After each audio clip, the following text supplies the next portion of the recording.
बिस्मिल्लाहिर्रहमानिर्रहीम अस्सलाम वालेकुम। हेडक्वार्टर्स 360 के साथ मैं हूं उमर इनाम और मेरे साथ मौजूद हैं जानी पहचानी शख्सियत आबिद अंदलीब साहब। बहुत शुक्रिया आबिद अंदलीब साहब।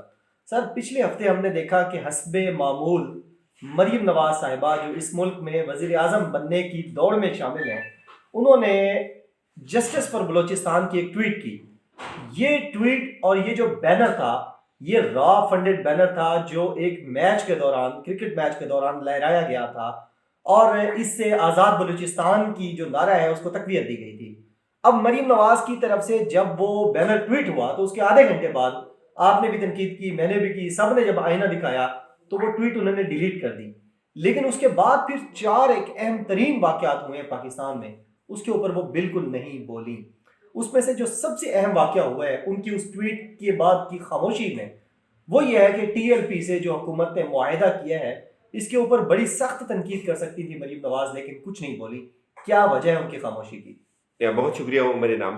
पहले अगर हम इस ट्वीट की बात कर लें, आप ये सोचें कि एक वो खातून जो एक बहुत बड़ी पार्टी को चला रही है, वो खातून जो इस वक्त पाकिस्तान के पूरे सियासी निज़ाम की बसात लपेटने की बात कर रही है, वो इतनी जहर से भरी हुई है। मुझे हारून रशीद साहब का एक जुमला अक्सर याद आता है जब मैं मरीम साहिबा की इस तरह की ट्वीट्स देखता हूँ कि ये इतनी जालिम खातून है कि ये कलेजा चुबा जाएगी। बिल्कुल ऐसा ही है। आप ये देखें कि आपको उस मामले की सेंसिटिविटी का इदराक ही नहीं है कि इस वक्त जो कुछ बलूचिस्तान को लेकर एक इंटरनेशनल प्रोपेगेंडा बरसों से चल रहा है, बिल्कुल ऐसा। और वो उसका एक आला कार बन गई सिर्फ और सिर्फ किस बुग़्ज़ में, या तो फौज के बुग़्ज़ में या इमरान खान के बुग़्ज़ में। अब उस बेवकूफ़ औरत से कोई ये सवाल पूछे कि बलूचिस्तान के हकूक का जो मसला है, वो तुम्हारी जब हुकूमत थी तुमने कौन सी दूध और शहर की नहरें बहा दी थी बलूचिस्तान के अंदर? हाँ। आप तुमसे उनसे कोई सवाल पूछे, आप लोग भी तो बलूचिस्तान को यहाँ से चला रहे थे। हाँ जी। इनसे कोई सवाल पूछे कि इस वक्त बलूचिस्तान के हकूक का मसला जो है, पहली बात तो ये कि कोई इतना बड़ा इशू है ही नहीं है। हाँ जी। वहाँ एक क्राइसिस था, हाँ गवर्नमेंट का क्राइसिस था, वो रिजॉल्व हो गया। ये एक रूटीन है पाकिस्तान की सियासी मामला में, ये चीजें रूटीन में होती रहती हैं। बिल्कुल ऐसा ही है। वो जो बैनर था स्पेसिफिक, वो एक प्रॉपर यूं समझे कि एक साजिश के तहत डिजाइन हुआ था और उसको लहरा कर जो मकासद दुश्मन हासिल करना चाहता था उसने कर लिए थे। हाँ जी। सितम और अफसोस ये है कि तुम भी उसकी आलाकार बन गई, उसी प्रोपेगेंडे का हिस्सा बन गई। पाकिस्तान के साथ दुश्मनी नहीं होनी चाहिए। दुश्मनी आपको किसी इदारे के साथ होनी चाहिए, किसी शख्स के साथ होनी चाहिए, किसी पॉलिसी के साथ होनी चाहिए। आपका कंटेंट जेन्युइन होना चाहिए, पता चले कि आप कौन बात कर रहे हैं। ये वही मरियम है जिसने नीलम में अपने अब्बा की फोटो, जेली फोटो जो है वो अपने साथ अटैच करके अपलोड कर दी थी। बिल्कुल ऐसा। आप इससे क्या एक्सपेक्ट करेंगे? इस तरह के बेशुमार ब्लंडर मरियम साहिबा ने किए और ट्वीट उनको जो डिलीट करने पड़े। आप इसमें जो समझ आने वाली बात है वो ये है कि एक इतनी बड़ी लीडर बनने का ख्वाब देखने वाली खातून का अपना आईक्यू लेवल क्या है, उसको कितना इदराक है चीजों का, कि जो वो चीज ट्वीट कर रही है वो कितनी ज्यादा, उसके अंदर कितनी जहर है पाकिस्तान के खिलाफ, पाकिस्तान के इदारों के खिलाफ। वो पूरी दुनिया को ये चीज बता रही है कि हाँ जी, बलूचिस्तान को एक बहुत महकूम सा सूबा है जिसको बिल्कुल दबा के और दीवार के साथ लगा के रखा हुआ है। बिल्कुल ऐसे ही। इतना ये कुछ तो इल्ताफ हुसैन ने भी नहीं किया हुआ है जो ये कर रहे हैं। ये ख्वाब देख रहे हैं ना फिल्म बनने का, इनको तो सब कुछ हासिल है, इनकी जमानतें हुई हुई हैं, इनके अब्बा बाहर भागे हुए हैं, इनका प्रोटोकॉल चल रहा है, इनकी अय्याशी में कोई फर्क पड़ा? एक तरह के ये भी मुजरम है ना, कन्विक्टेड है ना, ठीक है, जमानत पे। बिल्कुल कोई भी जमानत का कैदी, आप गल सड़ रहे हैं, यहाँ आम लोग मर रहे हैं जेलों के अंदर, उनको इलाज नहीं मिलता। जाए हाई कोर्ट में मुकदमे सुने, आपको पता चलेगा कि यार जेलों के अंदर लोगों की क्या हालत है। बिल्कुल। और ये अपनी मर्जी से ट्विटर भी चलाती हैं, अपनी मर्जी से जलसे भी अटेंड करती हैं, अपनी मर्जी से सारी की सारी जहर भी उगलती हैं और डील भी करती हैं। तो ये उन डील देने वालों का को भी सोचना चाहिए कि यार वो किन लोगों को फेवर दे रहे हैं। अब जहां तक आपने कहा कि ये टीएलपी के मामले पे खामोशी है, बात ये है कि एक दफा मरीम साहब ने कहा था पावर टॉक्स टू पावर। ये फिक्स करते हैं, ये अपने फायदे की बात करते हैं, ये वो गुफ्तगू करेंगे जो इनको सूट करेगी, जो इनके नैरेटिव को सूट करेगी। ये वहां बात करेंगे। अच्छा, ये वही मरियम है ना जो बीच में 6-7 माह इसका ट्विटर हैंडल खामोश था। खामोश, बिल्कुल। वो क्या था? वो डील का इंतजार हो रहा था। वो डील क्या थी कि मरियम साहब भी बाहर चली जाएंगी। वो डील क्या थी कि इनको स्पेस दी जाएगी, और अभी भी वो एक अच्छी डील के इंतजार में। इस कॉन्सेप्ट को बिल्कुल भी रूल आउट नहीं किया जा सकता कि वो डील के इंतजार में नहीं है। वो डील के इंतजार में बाज़ औक़ात शहबाज शरीफ फ्रंट लाइन पे आ जाते हैं, बाज़ औक़ात मरीम साहिबा फ्रंट लाइन पे आ जाती हैं। तो ये जो टीएलपी का इशू था, ये बहुत सेंसिटिव इशू था। बहुत बहुत बड़ा इशू था पाकिस्तान के लिए। मैं कहता हूँ जो बिल्कुल ऐसा ही है। सुन तो सही जहां में है तेरा फसाना क्या, कहती है तुझको खल्के खुदा गायबाना क्या। पाकिस्तान का एक इंटरनेशनली जो एक इमेज डेवलप हो रहा है, खास तौर पे अभी जो रिसेंट इन एपिसोड्स में हुआ, हम देखते हैं इंटरनेशनल मीडिया, हमें फील होता है यार लोग हमें किस तरह से देख रहे हैं, फाटक में हमारे क्या मुकदमात चल रहे हैं, हमारे क्या मसले हैं, एक्चुअली हमें किन किन महाजों पे जो है वो परेशानी का सामना है। लेकिन वहां ये कोई भी बात नहीं करेंगे, इसलिए नहीं करेंगे, ये उनके जो चीज इनको सूट करेगी, जो चीज इनके मफादात को सूट करेगी, जहां से इनको ये मौका मिलेगा कि किस तरह इदारों के ऊपर जरब लगाएं, जहां से इनको ये मौका मिलेगा कि किस तरह से इमरान खान को या बाजवा को या फैज को डैमेज करें, ये उसमें एक लम्हा भी कोई कहते हैं ना एक दकीका भी फरोगुजाश्त नहीं करेंगे। बिल्कुल ऐसे ही है, ये इनकी एक रूटीन है। आबिद अंदली साहब, वजीर आजम इमरान खान साहब की तरफ से जो पैकेज अनाउंस किया गया है, फाइनेंशियल पैकेज पाकिस्तान की तारीख का बिलाशुबा वो सबसे बड़ा पैकेज है, 1400 अरब रुपए का, यानी 14 खरब रुपए का। उसके ऊपर भी मरियम नवाज की तरफ से तनकीद हो सकती थी या कोई नई चीजें सामने आ सकती थी। तो जो अवाम की फलाह बहबूद के साथ जुड़ा हुआ इतना बड़ा फैसला किया गया है वज़ीर आज़म इमरान खान साहब की तरफ से, तो उसके ऊपर भी खामोशी है। उमर भाई मैं आपको ये देखें, आप जब इस तरह के सवाल आप करते हैं तो इससे ये समझ आता है कि आप मरियम को कोई बहुत बड़ा लीडर समझ के पेश कर रहे हैं, या उसको एक बहुत बड़ी कोई इंटेलेक्चुअल जो है वो किसी बसात की हामिल खातून समझ रहे हैं। ऐसा बिल्कुल भी नहीं है। सही है।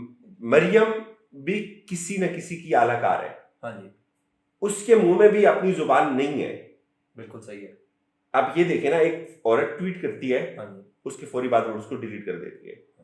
यार एक दफा नहीं हुआ, ये 4-5 दफा पहले हो चुके जो मुझे याद। बिल्कुल ऐसा ही है। ठीक है, बिल्कुल ऐसा ही है। अब उससे आप ये एक्सपेक्ट करें कि वो पाकिस्तान के मुल्क की इन मसाइल पे बात करेगी, उसका कोई अपना कोई एनालिसिस होगा, उसकी अपनी कोई ओपिनियन होगी। ऐसा कुछ भी नहीं है। बिल्कुल ऐसा कुछ भी नहीं है।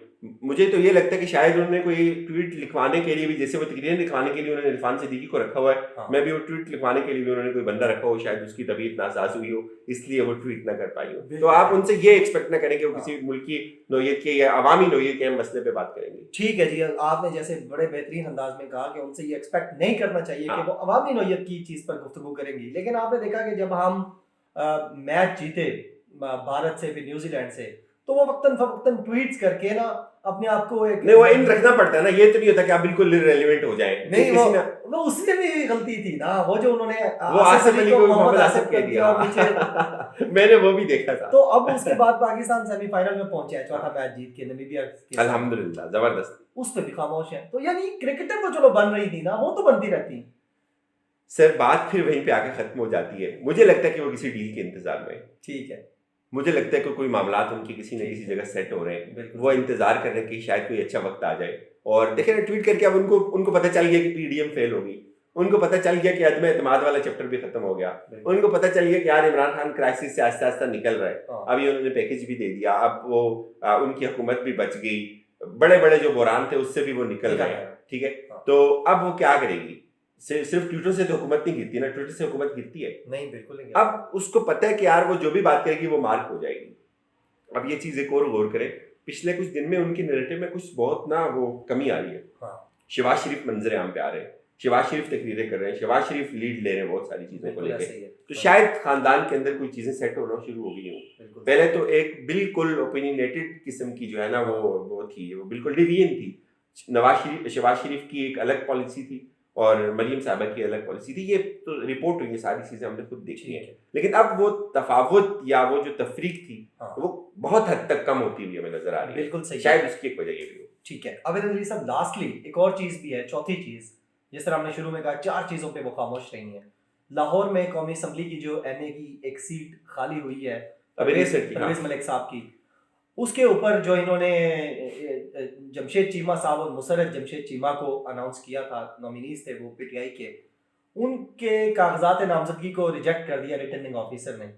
उसके ऊपर भी नीचे जो कनीज़ाएं हैं, माजरत अगर आपको ये लफ्ज, ये थोड़ा सा सख्त लफ्ज चले, यानी आप कह लें कि लॉयल्स कह लें, उनके जो लॉयल्स हैं, यानी वो जो 14, आप बहुत लिटरेरी आदमी है तो इतना सख्त लफ्ज मैं ये कह लेता हूँ कि 14 लाख का बैग उठाकर गुर्बत की बोलने, गुर्बत के हक में बोलने वाली, आप उनकी क्या बात कर रहे हैं यार? वो एक खातून है उनकी, बट हाँ मैं उन्हीं की बात कर रहा हूँ, बट वो मरियम को क्या पोर्ट्रे कर रही है ट्विटर पे, आपने कुछ दिन पहले गौर किया? As a model, fashion designer, model, catwalk model. आप ब्रांडिंग कर रही हैं किसी ड्रेस की, हाँ जी, किसी आर्टिकल की, हाँ जी। किसी आउटलेट की, या आप पाकिस्तान की पॉपुलेशन को एक जेन्युइन लीडरशिप दे रही हैं। आप मरियम को एक मॉडल बनाकर पेश कर रही हैं या एक लीडर बनाकर पेश कर रही हैं? तो उन लोगों की तो साइकी यही है, वो रोज कोई ना कोई एक, कभी बीच में गिलास आ जाता है, कभी बीच में ड्रेस आ जाते हैं, कभी बीच में जो है उनकी जूतियां आ जाती हैं, कभी बीच में उनके कपड़े आ जाते हैं, कभी उनका पर्स आ जाता है। तो ये उनके यहाँ कोई नई चीज नहीं है। सही है। तो आप ये समझते हैं कि ये जो लाहौर में जमशेद चीमा के कागजात की नामजदगी रिजेक्ट हुए हैं, इसके ऊपर भी मरीम नवाज का ना बोलना उसी एक सिलसिले की कड़ी है जिसमें वो रावलपिंडी की तरफ देख रहे हैं। एग्जैक्टली सिर्फ रावलपिंडी की तरफ देख रहे हैं या पारा की तरफ भी? मेरे ख्याल में अब पोस्ट फेज हमीद रावलपिंडी और अपारे के पेज पे है। ठीक है, बिल्कुल। अब वो जिस तरफ भी देखें तो वो उसी तरफ देखेंगे। बिल्कुल लौट जाती है उधर को भी नजर, क्या कीजिए।